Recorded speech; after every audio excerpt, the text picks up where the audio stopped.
ઓમ નમો નારાયણ. હું અરુણાબેન પી ગોસ્વામી સુરતથી તમારું સ્વાગત કરું છું અરુસ કિચનમાં. તો આજે આપણે બનાવશું પાલક ને રીંગણાનું લીલું શાક.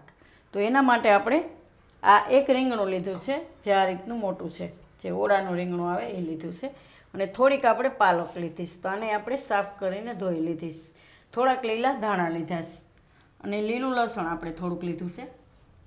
આદુ મરચાં અને લસણ આ રીતે આપણે ક્રશ કરીને લીધા છે. અને થોડીક આપણે હળદર લીધી છે લીલી, જે અત્યારે માર્કેટમાં આવે છે એ. તો આપણે આ જ હળદર વાપરશું એમ. થોડુંક ધાણા જીરું અને મીઠું જોહે સ્વાદ પ્રમાણે, અને તેલ જોહે. તો પહેલાં આપણે તેલ ગરમ મૂકી દેવું. તો આ આપણે કઢાઈ લીધી છે, ગેસ ચાલુ કરશું. અને આમાં આપણે તેલ નાખીશું.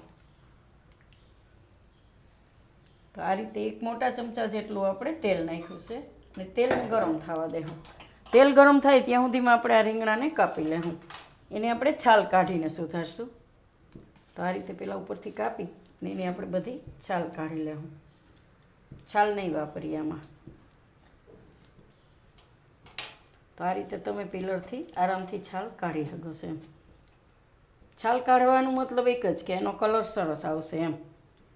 તો આપણે છાલ કાઢીને આને મીડિયમ સાઇઝના કાપી લેવું. તો આ રીંગણાને આપણે કાપી લીધા છે, અને તેલ ગરમ થઈ ગયું છે. તો તેલમાં પહેલાં આપણે આદુ મરચાં અને લસણ નાખીશું.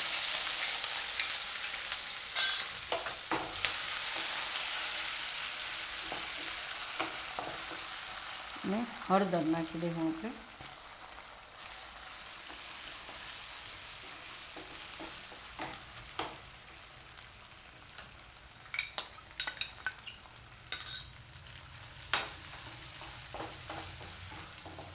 અને લીલું લસણ નાખી દેવું. આ બધું તેલમાં થોડીક વાર જ ખાલી ફેરવવાનું આ રીતે.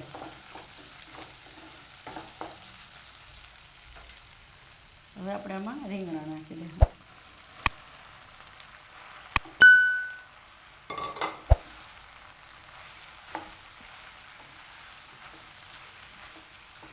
રીંગણાને આપણે થોડીક વાર આમાં પાકવા દઈશું, ઢાંકીને. વચ્ચે વચ્ચે હલાવતા રહેવું એટલે સરસ પાકી જાય.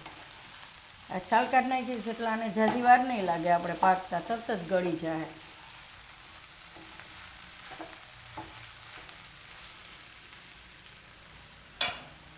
તો ઢાંકીને થોડીક વાર પાકવા દેવું. તો આને આપણે 2 મિનિટ માટે પકાવી લીધું વરાળમાં જ આ રીતે. તો રીંગણા તરત જ પાકી જાય છે આ રીતે. હવે આપણે આમાં મસાલા નાખી દઈએ. ધાણા જીરું અને મીઠું સ્વાદ પ્રમાણે. પાલક થોડીક ખારી હોય છે એટલે મીઠું ઓછું નાખવાનું. પાલકની ભાજી નાખવાની હોય ને એટલે. અને લીલા ધાણા નાખી દઈએ. હવે આપણે એમાં પાલક નાખી દઈએ.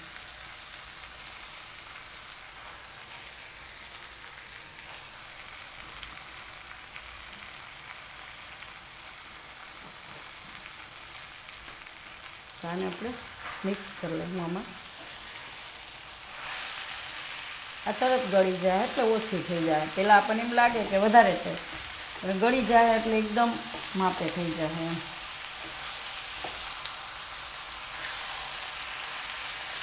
આમાં આપણે પાણી નાખવાની જરૂર નહીં પડે, એ આમનામ જ પાકી જાય.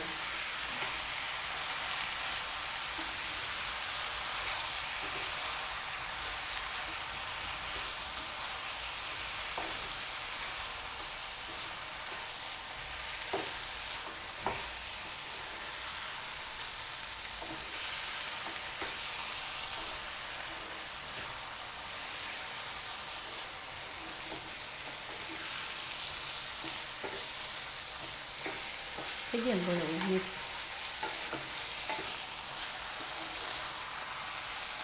તો આને ઢાંકીને થોડીક વાર પકાવી લેવું. ગેસ થોડોક ધીમો કરી દેવું. 2 મિનિટ પકાવી લેવું આને. તો આને આપણે 2 મિનિટ માટે પકાવી લીધું સારી રીતે.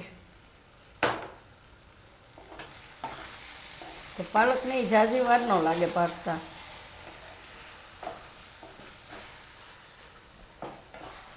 તો ગેસ આપણે હવે બંધ કરી દઈશું અને આપણે સર્વ કરીશું. 5 મિનિટમાં શાક તૈયાર થઈ જાય છે. તૈયારી કરેલી હોય ને તો કંઈ વાર ન લાગે. પાલક વીણેલી હોય ને તો ફટાફટ થઈ જાય એમ.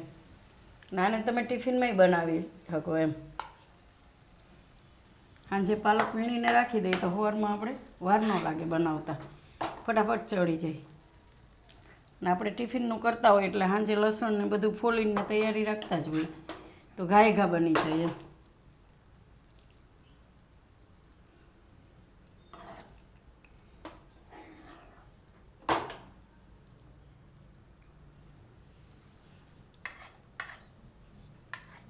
તો તૈયાર છે આપણું પાલક ને રીંગણાનું લીલું શાક. તો જો તમને મારી આ રેસીપી પસંદ આવી હોય તો એને લાઇક કરજો, શેર કરજો અને મારી ચેનલને સબસ્ક્રાઈબ કરજો અને બેલ આઇકન દબાવવાનું ના ભૂલતા. કમેન્ટ કરીને કહેજો કે તમને કેવું લાગ્યું આ પાલક ને રીંગણાનું લીલું શાક.